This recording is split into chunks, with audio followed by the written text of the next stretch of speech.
Cheers y'all, AJ here. Today we're gonna make candles.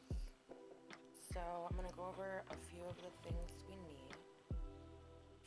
First and foremost, we have our label ready mason jars. We have 8 ounces and we have a 16-ounce jar as well.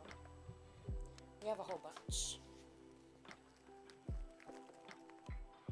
Then we have our wax. So I have 11 pounds of wax here. I like the Golden Brand's 464 soy wax. It doesn't get too soft when it burns and make a mess. It doesn't get too waxy and oily. So I love that wax. Then we have our fragrances. So I have a cranberry prosecco, and I will be renaming all of these. Here we have lemon and lavender. I make a lavender lemonade candle with these. Okay, then we have this white eucalyptus. This one is so fresh, it smells wonderful. And alpine balsam. I figured that would be nice for the winter season. Again, really fresh, clean, but with that like Christmassy feel. This is your wick stickers, right? The little circles on here. You're gonna take one of those, stick it to the bottom of your jar. Take your wick. I have pre-tabbed wicks. They are made from rope with some wax on the end. They are eco-friendly and they have no carcinogens. And then we have our lids. I like the rustic look. They're really pretty. They give you 12 lids per bag at Candle Science, which is my trusty go-to. I love their products. I love their quality. And these are wax melt clamshells. Let me take one out. They're kind of little. It's clearly the struggle bus over here today.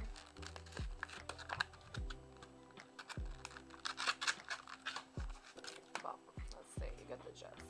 Wax melt clamshells, pour them in there, and then you can cover it. Get 6 pieces of wax melts. Love these. People go crazy for the wax melts. So, why are we making candles today?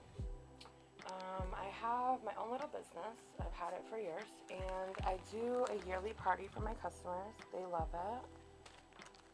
So we're getting ready for the party. So we have our wax, our fragrances, our candle wicks, the wick stickers, which that's just like if you want. You don't have to have wick stickers. Lids, wax mount clamshells, and of course our trusty stove, but we will get to that part next.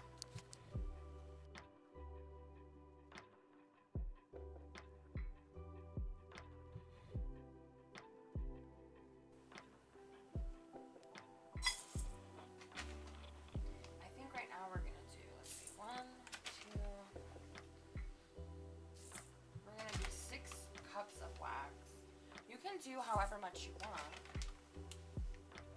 So I'm going to start with 6. We're going to get a good first pour. Put a little more. And now it's going to melt. Hey guys, okay, so we're back at the stove. I forgot to mention earlier one thing, but it's pretty important. Anytime you are mixing your wax, if you're stirring it, if you're scooping it to put into your pot, anytime you're dealing with wax near your stove or your burner, you want to be careful because it's very flammable. So avoid putting any wax on the burners. And then I usually just stir the wax with that old paintbrush there. And now this wax is ready to pour and fragrance. It's melted, it's nice and golden, there's no clumps in it. And again, be careful when you pour it. I usually take it to my sink. I pour it from this double boiler into a measuring cup or a coffee pot, and then we can fragrance it.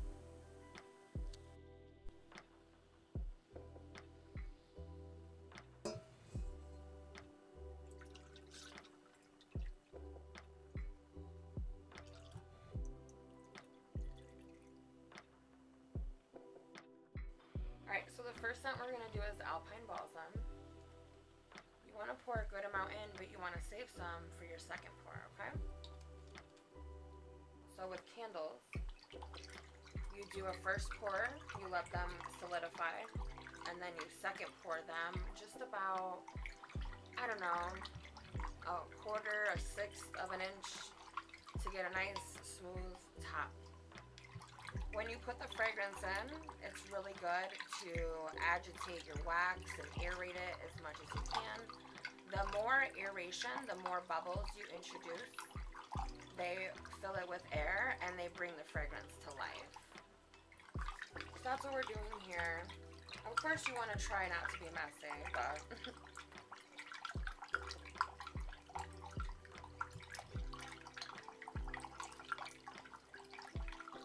then once you have it smelling wonderfully,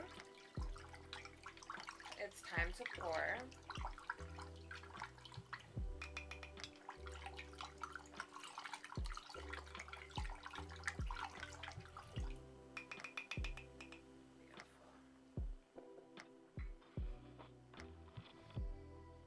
You want to try to be as neat as you can.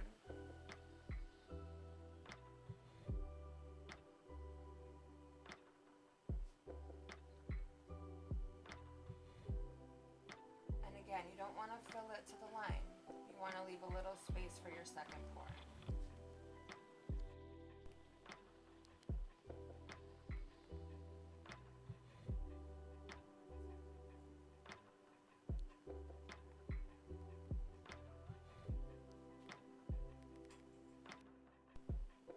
While these candles are curing the first pour, we're going to go in with our second fragrance, the white eucalyptus.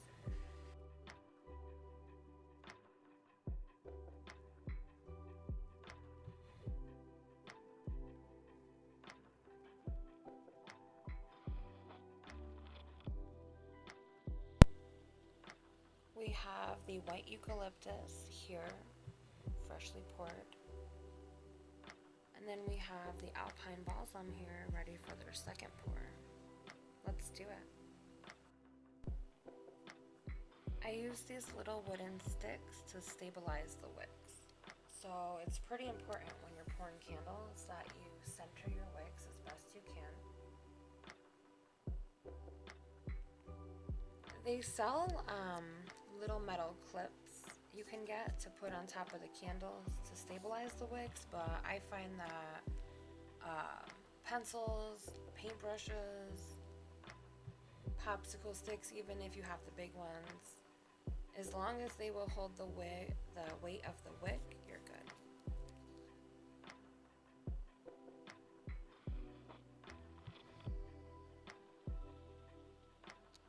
It's definitely important to keep your wick centered and straight while your candle cures. The white eucalyptus are still drying, and the alpine balsam just got their second pour, you can see here. So that's all you have to do for the second pour.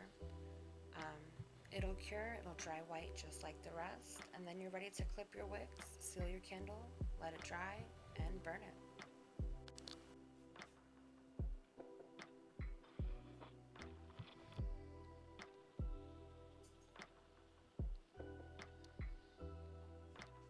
That's why you want to do a second pour. See that big crater that happened when the candle settled? The second pour will smooth that all out. It'll be nice and perfect like this one.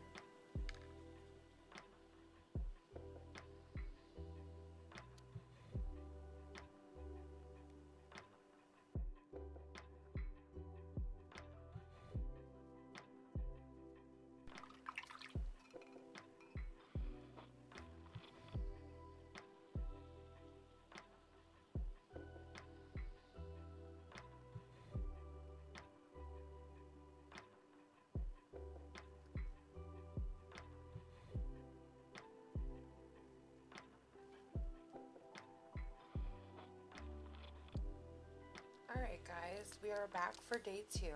I let the candles dry overnight.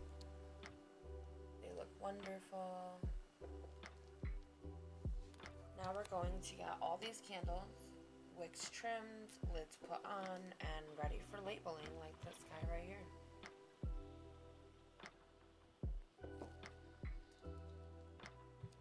So I'm just going to take my flat clippers here, go at the wicks like that.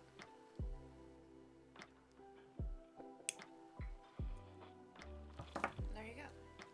So we're going to do that to all of these candles. Here we have a ton, I think 21, and get their lids on, and I'll see you soon.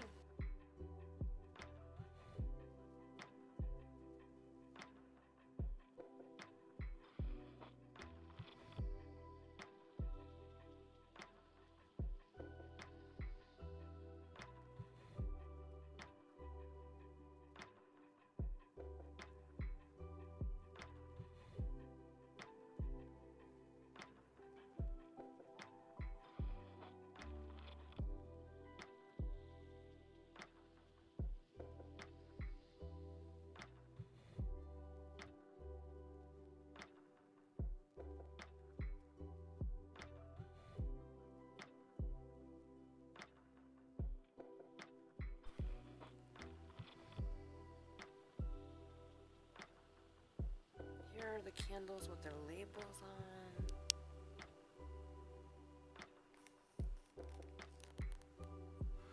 I just go very simple, nice rustic mason jar, craft paper label.